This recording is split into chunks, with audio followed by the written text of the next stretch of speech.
नमस्कार, सुप्रभात। मैं सुधा सक्सेना।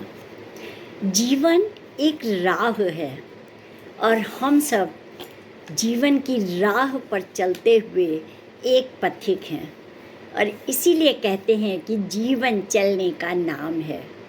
आइए आज इस विषय पर चिंतन करते हैं कि जीवन की राह पर चलते हुए यदि हम आवश्यकता अनुसार और सही सोच रखते हैं तो निश्चय ही हम अपने मार्ग में सफल होते हैं और लक्ष्य पर पहुंचते हैं।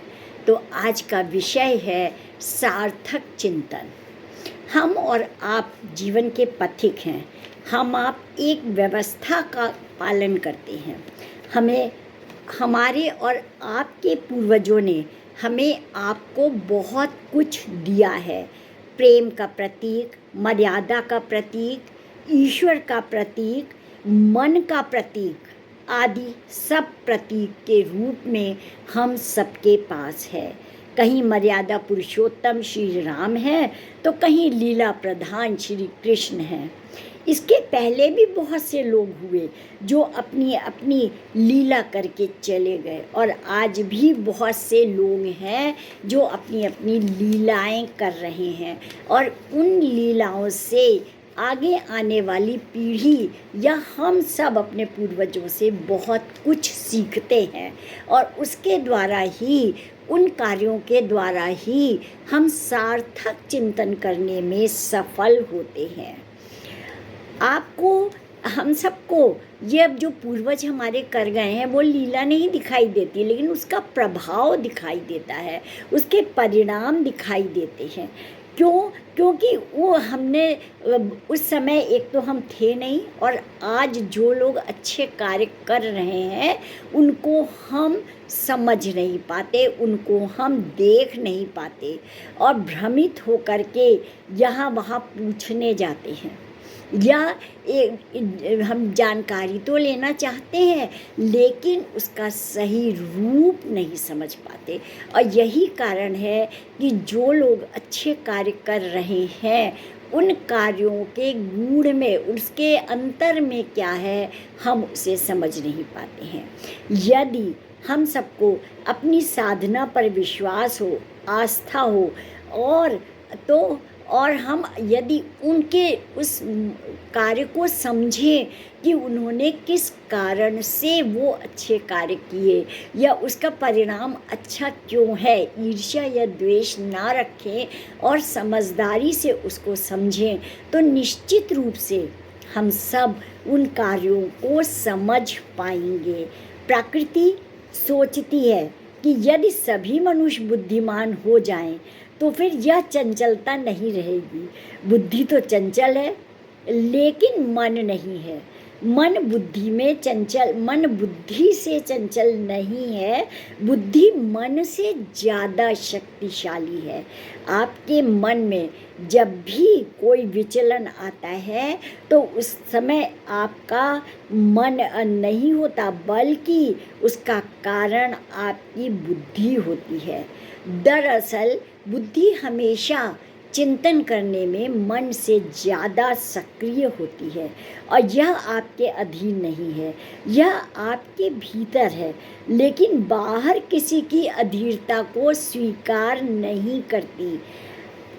इसीलिए बहुत सारे चिंतकों ने बहुत सारी चीज़ें खोज रखी थी, बहुत सारे कार्य और कारण खोज रखे थे जिनके अनुसार नियम बनाए गए। इसे जानने की कोशिश ना तो आधुनिक संतों ने की और ना ही आधुनिक वैज्ञानिकों ने की। फलस्वरूप दोनों में दूरियां हो गईं।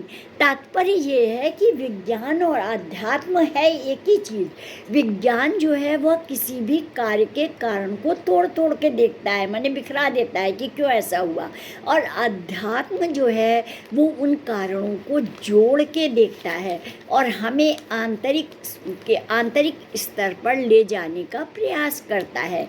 और आज के समय में हम विज्ञान की ओर ज़्यादा बढ़ गए और आध्यात्म माने वो जोड़ने के कार्य में हम जो है थोड़ा पीछे रह गए, जिस कारण से हमारे सार्थक चिंतन में थोड़ा सा कमी आई है। और इसीलिए कहते हैं कि विज्ञान और आध्यात्म अलग अलग नहीं है, दोनों को जोड़ के अगर हम रास्ता चुनेंगे तो निश्चित रूप से हम सार्थक चिंतन कर पाएंगे। और जब हम नहीं समझते तो उसी के फलस्वरूप ये दूरियां होती जाती हैं। एक सत्य को खोज रहा है माने विज्ञान, और तो एक धार्मिक रहस्य को खोज रहा है।